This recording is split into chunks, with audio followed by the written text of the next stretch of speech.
बिस्मिल्लाहिर्रहमानिर्रहीम। अस्सलाम वालेकुम नाज़रीन, आप यूट्यूब चैनल देख रहे हैं। मैं इमरान खान हूँ। इस वक्त जब मैं वीलॉग रिकॉर्ड कर रहा हूँ तो मैं टाइम पहले आपको इसलिए बताने जा रहा हूँ ताकि ये रिकॉर्ड का हिस्सा रहे। इस वक्त तमाम टीवी चैनल्स उनकी मॉनिटरिंग भी हो रही है। हम अपने तौर पर रिज़ल्ट इकट्ठे कर रहे हैं और जो नताइज मुख्तलिफ जगहों से आ रहे हैं उन सबको इकट्ठा करने के बाद मैं आपके सामने एक सूरत हाल रखने वाला हूँ और ये वीलॉग मैं चाहता हूँ रिकॉर्ड का हिस्सा रहे ताकि हम इसको याद दिला सकें। 12 बजने में 15 मिनट बाकी हैं। ये रात के 12 बजने में 15 मिनट बाकी हैं। मैं वो टाइम की बात कर रहा हूँ और पोलिंग का टाइम ख़त्म हुए लगभग 7 घंटे होने वाले हैं। 5 बजे से गिनती शुरू हो गई थी। इस वक्त तक अमूमन जो रिज़ल्ट आ जाते हैं वो 80%, 85%, 75% इसके बीच में नताइज आ चुके होते हैं, लेकिन अभी तक नताइज जो हैं वो सुस्त रवि का शिकार हैं। और उसकी वजह यह है कि पाकिस्तान तहरीक इंसाफ ने एकदम पूरे पाकिस्तान में हैरान कुन नताइज दिखाए हैं। पहले आप इस चीज़ पे गौर कीजिए कि एक आदमी जिसकी पार्टी को तोड़ा गया, जिसके लोगों को गायब किया गया, जिसके लोगों पे बदतरीन तशद्दुद किया गया, उसके ऊपर 180 के करीब FIRs की गई, उसको गोलियां लगीं, वो शदीद ज़ख्मी हुआ, उसके ऊपर मुकदमात पे मुकदमात बनाए गए, उसको गिरफ्तार कर लिया गया, उसको जेल के अंदर रखा गया, लोगों से उसकी पार्टी को छुड़वा दिया गया, उसकी पार्टी के हवाले से मायूसी फैलाई गई, उसकी पार्टी का इंतखाबी निशान ले लिया गया और 18,000 के करीब कारकुनों को गिरफ्तार किया गया। पार्टी की तमाम जो अहम क़यादत है उन सबको या तो जेलों में डाल दिया गया या उन्हें भागने पर छुपने पर मजबूर कर दिया गया। कोई शख्स भी जलसा और जुलूस नहीं कर सकता था। इस शख्स को लेवल प्लेइंग फील्ड नहीं दी गई। कहीं पे कोई बैनर पोस्टर लगाने की इजाज़त नहीं थी। किसी एक भी रैली या एक भी जलसे की इजाज़त नहीं थी। इतने सख्त माहौल के अंदर इस शख्स को रोज़ाना की बुनियाद पर सज़ाएं सुनाई गई और अब तक ये 31 साल तक की सज़ाएं सुन चुका है। यानी 31 साल तक की सज़ाएं इसको हो गई हैं मजबूरी तौर पे। एक ऐसा शख्स जिसके हाथ पांव बांध दिए गए और सब कुछ छीन लेने के बाद उसको मैदान में उतारा गया। उसके बाद अपने कैंडिडेट प्रॉपर नहीं थे। उसके बाद मैकेनिज्म ये भी नहीं था कि वो अपनी पार्टी से बात कर सकता। उसके बाद ये सहूलत नहीं थी कागज़ पेन के साथ कि वो लिखी हुई चीज़ें ले आते और वो टिक करके बता देता कि इसको लड़ाओ इसको ना लड़ाओ।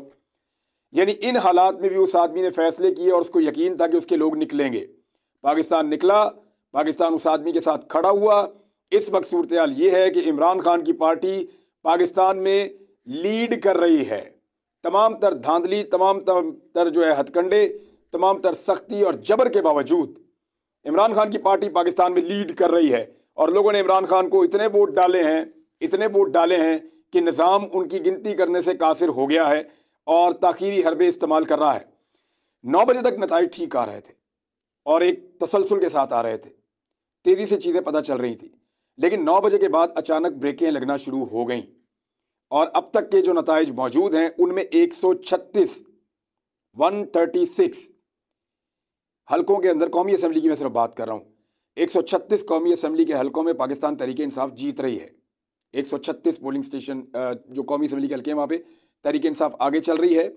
सिर्फ 45 के ऊपर नून लीग आगे चल रही है। 30 सीटें जो है वो पाकिस्तान पीपल्स पार्टी जो है उसमें आगे चल रही है। अब तक ये टोटल 222 नशिस्तें हैं जिनका अभी तक पता चला है। बाकी का भी रिजल्ट आना शुरू नहीं हुआ, अभी तक उनके बारे में इतला नहीं है। और अगर बाकी को भी आप इंक्लूड करें, कुछ दीगर जमातें भी उनके भी आप लगा लें, तो 30 के करीब अभी ऐसे हल्के हैं जिनके नताइज पूरी तरह मौसूल नहीं हुए या अभी तक पता नहीं चला।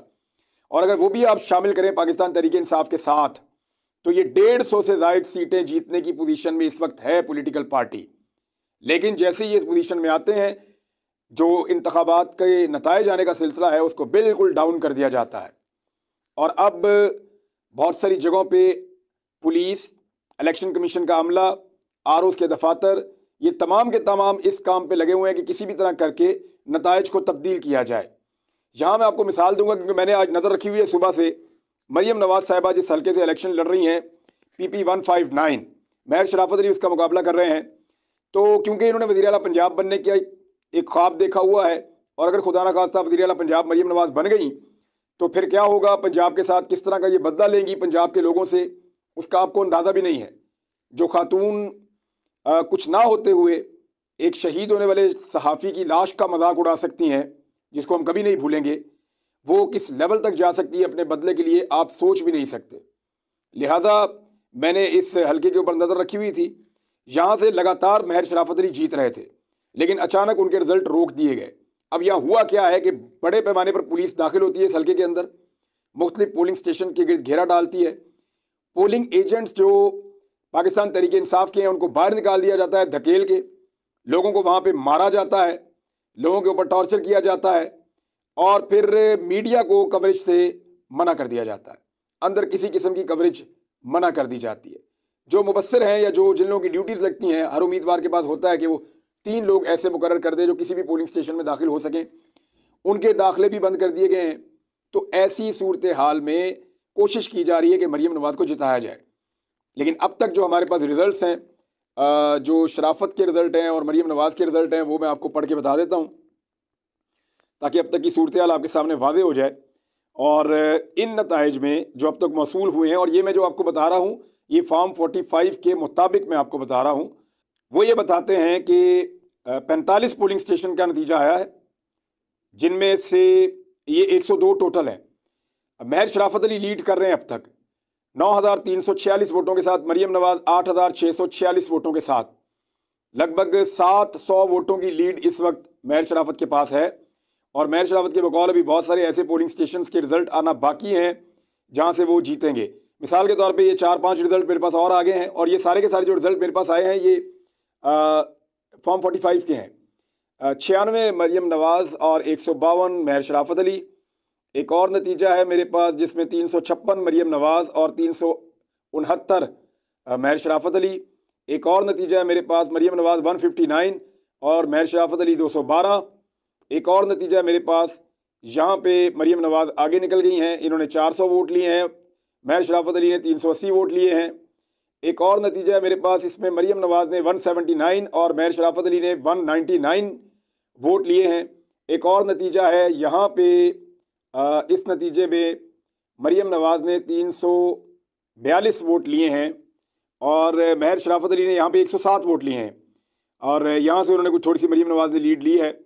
और एक और पोलिंग स्टेशन है, यहाँ पे भी महर शराफत अली तकरीबन 40 वोटों से आगे हैं, और ये एक और पोलिंग स्टेशन का रिजल्ट भी मेरे पास मौजूद है जहाँ पे मरीम नवाज़ तकरीबन 70-80 वोटों से आगे हैं।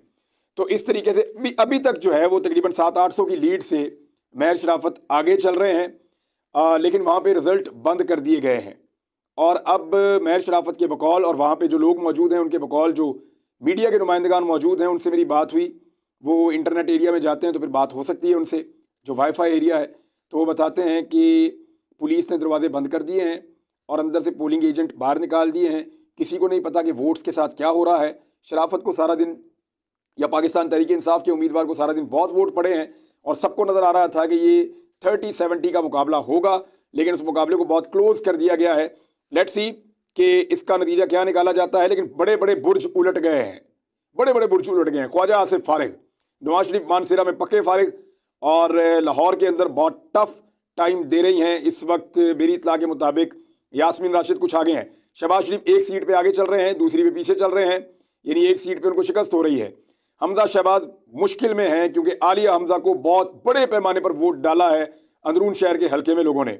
खुर्रम दस्तगीर जो है वो पीछे चल रहे हैं 1000 की लीड से। खुर्रम दस्तगीर के जो मुखालिफ हैं मोहम्मद मुबीन आरिफ, वो 1500 की लीड से आगे चल रहे हैं। जावेद लतीफ़ इलेक्शन तकरीबन हार चुके हैं। राना तनवीर सख्त मुश्किल में है। नासिर बोसाल, ये बड़ा तगड़ा कैंडिडेट है PMLN का, ये भी इलेक्शन हार चुके हैं। चौधरी सालिक हुसैन, चौधरी शुजात के बेटे, ये मेरे ख्याल में पंजाब का सबसे बदतरीन इलेक्शन ये हारने जा रहे हैं। दूसरी तरफ सलमान अकरम राजा ये इलेक्शन जीत चुके हैं। मेजर ताहिर सादिक वो अपनी सीटें निकाल चुके हैं अपनी बेटी के साथ, और अयाज अबीर अपनी सीट जो है वो निकाल चुके हैं। और इनके अलावा जरताज गुल वज़ीर, उन्होंने बहुत बड़ी कामयाबी हासिल की है, वो 20,000 से ऊपर की लीड पे आगे बढ़ रही हैं। तो इस तरह पंजाब में अगर देखा जाए तो 100 के करीब या 100 से थोड़ी ऊपर सीटों पर पाकिस्तान तहरीक इंसाफ आगे चल रही है। 141 में से कुछ हल्कों में इलेक्शन हुआ भी नहीं, लेकिन 100 के करीब पाकिस्तान तहरीक इंसाफ आगे चल रही है। 136 टोटल है। खैबर पख्तूनख्वा में अगर इंडिविजुअली उसको आप देखें तो 40-42 हैं, लेकिन 136 का टोटल अभी दिया गया है क्योंकि कुछ का भी रिजल्ट जो है वो कंपाइल हो रहा है। इंटरनेट अभी तक बंद है। देखें, इंटरनेट की बंदिश की वजह ये बताई गई थी कि पाकिस्तान में सिक्योरिटी का मसला हो सकता है, लॉ एंड ऑर्डर का मसला हो सकता है, दहशतगर्दी का खदशा हो सकता है। इलेक्शन का टाइम ख़त्म हुए अब 7 घंटे गुजर चुके हैं, अब तकरीबन 12 बज चुके हैं। 7 घंटे गुजर चुके हैं। 7 घंटे गुजरने के बावजूद ना इंटरनेट खुला है, ना मोबाइल फ़ोन खुला है, ताकि लोग आपस में रब्ते ना कर सकें। अब ये इंटरनेट और मोबाइल फ़ोन क्यों बंद है, ये आप सब अच्छी तरह जानते हैं। ये इसलिए बंद है ताकि किसी की जीत को हार में बदला जा सके और किसी की हार को जीत में बदला जा सके। लेकिन पाकिस्तान तहरीक इंसाफ ने विक्ट्री स्पीच दे दी है। पाकिस्तान तहरीक इंसाफ के चीफ ऑर्गेनाइजर जो उमर अयूब साहब हैं, वो खुद भी एक बड़ी लीड से इलेक्शन जीते हैं। उन्होंने विक्ट्री स्पीच दी है और उन्होंने ये कहा कि उनकी पार्टी जीत चुकी है और पूरी पार्टी को उन्होंने एक ही बात की कि आप अपने फॉर्म 45 हर हाल में हासिल करें और आरओज़ के दफ्तर के बाहर बैठें पुरअमन तरीके से और वहाँ से अपने नतीजे लेकर अपने घर जाएं। और आइंदा चंद घंटे यानी अगले 7-8 घंटे बहुत इंपॉर्टेंट हैं। इनमें आप अगर आराम से ना बैठे तो फिर आप अगले 5 साल आराम से बैठ सकते हैं। मीडिया को कवरेज से रोका जा रहा है, पोलिंग एजेंट्स को निकाला जा रहा है, आरओ ऑफिस के अंदर जो है वो अब कवरेजेस बंद की जा रही हैं और इसके अलावा जो मीडिया के लिए फैसिलिटी एक कायम की गई थी कि जहां से नताइज मीडिया को मिलने थे, वो फैसिलिटीज़ भी ख़त्म की जा रही हैं, बल्कि ख़त्म कर दी गई हैं। तो ये सब कुछ क्यों किया गया है? वो इसलिए कि अब झुरलू फेरने का टाइम आ गया है और बड़े मशकूक अंदाज में, क्योंकि कुछ लोगों ने रिपोर्ट किया है और गाड़ी नज़र आई है, लेकिन जो लोग रिपोर्ट कर रहे थे वहाँ खड़े हुए वो ये कह रहे हैं कि इस गाड़ी में राजा सिकंदर सुल्तान जो चीफ इलेक्शन कमिश्नर हैं वो बगैर प्रोटोकॉल के अकेले निकले हैं किसी को मिलने के लिए। अब ये सवालात लोग उठा रहे हैं कि अगर वो निकले हैं तो वो क्यों निकले हैं, और अगर वो किसी को मिलने जा रहे हैं तो ऐसे क्यों मिलने जा रहे हैं। इस वक्त तो उनकी ड्यूटी उनके दफ्तर में होनी चाहिए और उनको हर हाल में तमाम तर तवज्जो इंतखाबात के ऊपर मरकूज़ करनी चाहिए और उनके नताइज के ऊपर मरकूज़ करनी चाहिए। जो इलेक्शन के रिजल्ट्स हैं उनको बहुत स्लो किया गया है। लगता है कि आइंदा चंद घंटों के अंदर अचानक से अनाउंसमेंट्स की जाएंगी और रिजल्ट को बदला जाएगा। कुछ भी किया जाए, पाकिस्तान तहरीक इंसाफ ने यह साबित कर दिया है कि तमाम तर मुश्किलात के बावजूद उन्होंने बहुत अच्छा खेला। अवाम ने बड़े पैमाने पर निकल के वोट दिए, अवाम ने खौफ के बुत तोड़ दिए, अवाम ने यह बताया कि वो इमरान खान को क्या समझते हैं, उन्होंने ये बताया कि उनकी सोच क्या है। वो मायूस नहीं है, वो जमहूरियत पर यकीन रखते हैं, वो वोटिंग पर यकीन रखते हैं और वो अपने वोट की ताकत से पाकिस्तान में तब्दीली लाना चाहते हैं।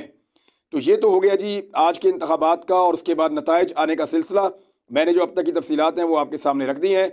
एक बड़ी खबर यह है कि खैबर पख्तूनख्वा में पाकिस्तान तहरीक इंसाफ की हुकूमत बन चुकी है। मैं आपको फिर बता रहा हूँ कि खैबर पख्तूनख्वा में इतने लोग जीत चुके हैं पाकिस्तान तहरीक इंसाफ के सूबाई नशिस्तों पर कि अब उन्हें मखसूस नशिस्तों की ज़रूरत नहीं पड़ेगी। मैं ये आगे होने के लिहाज से बात कर रहा हूँ, गैरत में गैरत सरकारी नतीजा है ये।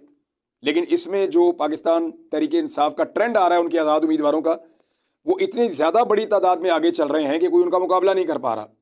सिर्फ कौमी असम्बली की 3-4 नशिस्तों पर ही कोई और आगे है, बाकी सब के ऊपर पाकिस्तान तहरीक इंसाफ आगे है और 45 टोटल वहाँ पे नशिस्तें कौमी असम्बली की। अब सूबाई नशिस्तों की मैं बात करूँ तो वहाँ पे पाकिस्तान तहरीक इंसाफ ने इतनी कामयाबी हासिल कर ली है कि अगर उन्हें मखसूस नशिस्तें ना भी मिलें, इसके बावजूद पाकिस्तान तहरीक इंसाफ अपने आज़ाद उम्मीदवारों के ज़रिए से खैबर पख्तूनख्वा में अपना वज़ीर आला और अपनी काबीना बना सकती है। जबकि पंजाब के अंदर भी सूरत हाल इससे मुख्तलिफ नहीं है।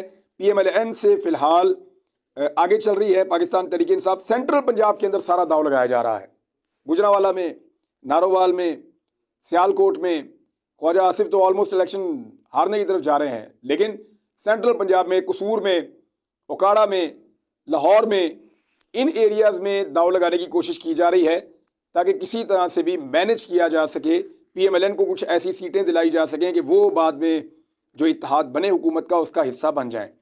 देखिए, अगर पाकिस्तान तहरीक इंसाफ हुकूमत का हिस्सा बनने से इनकार करती है और PMLN पीपल्स पार्टी से हाथ नहीं मिलाती तो फिर किसी की भी हुकूमत नहीं बनेगी। ये सिनेरियो आप याद रखिएगा कि पाकिस्तान तहरीक इंसाफ इतने बड़े पैमाने पर सीटें हासिल कर चुकी है कि अगर पाकिस्तान तहरीक इंसाफ के उम्मीदवार इमरान खान के कंट्रोल में रहते हैं, जिसका कभी इम्कान है कि वो रहेंगे, बहुत कम डेंट पड़ेगा अगर पड़ेगा तो PMLN और पीपल्स पार्टी को मिलकर ही हुकूमत बनानी पड़ेगी। ये मुमकिन ही नहीं होगा कि PMLN और पीपल्स पार्टी हाथ मिलाए बगैर हुकूमत कोई एक बना ले। इनको मिलकर बनानी पड़ेगी और अगर ये आपस में ना मिले तो फिर हुकूमत किसी की भी नहीं बनेगी और जब किसी की भी हुकूमत नहीं बनेगी तो फिर क्या होगा? फिर आपको दोबारा इलेक्शन में जाना पड़ेगा, एक नए मैंडेट के लिए जाना पड़ेगा। ये भी हो सकता है। तो अब जो सूरत हाल है वो मैंने आपके सामने रख दी है, किस किस्म की हरकतें हो रही हैं। और ये एक दावा था जिसकी कली खुल गई है। कहा जाता था कि पाकिस्तान तहरीक इंसाफ सिर्फ सोशल मीडिया की पार्टी है, सिर्फ सोशल मीडिया की पार्टी है, बस इतना ही मुकाबला करना था। यानी अभी तो रिजल्ट आना शुरू हुए हैं और रिजल्ट रोक दिए गए हैं। यानी 9 बजे के बाद कौन रिजल्ट रोकता है? विक्ट्री स्पीच पाकिस्तान तहरीक इंसाफ ने 11:15 बजे के करीब दी है। इसी टाइम पे नवाज शरीफ ने दी थी, तो बहुत सारे लोग उसको डिफेंड कर रहे थे कि ठीक है जी, इतने बजे तक रिजल्ट आ जाते हैं। तो आज इतने बजे तक रिजल्ट क्यों नहीं आ रहे? इंटरनेट क्यों बंद है? पूरी दुनिया में पाकिस्तान की जगहसाई हो रही है। ये बहुत अनफॉर्चुनेट है। इन मामलात को देखा जाना चाहिए। पाकिस्तान के इदारों को ये बात समझनी चाहिए, निगरान हुकूमत को ये बात समझनी चाहिए कि इस मुल्क का मज़ीद मजाक ना उड़ाएं। अगर ज़बरदस्ती कोई हुकूमत मुसल्लत कर भी दी गई तो हम पाकिस्तानी उसे कैसे तस्लीम करेंगे? और अगर उसे तस्लीम नहीं करेंगे तो वो हुकूमत कैसे चलेगी? ये वो बड़े सवालात हैं जिनके जवाब आपको आज रात ढूंढने होंगे। अब तक के लिए इतनी, अपना ख्याल रखिएगा, अपने इस चैनल का भी। अल्लाह हाफ़िज़।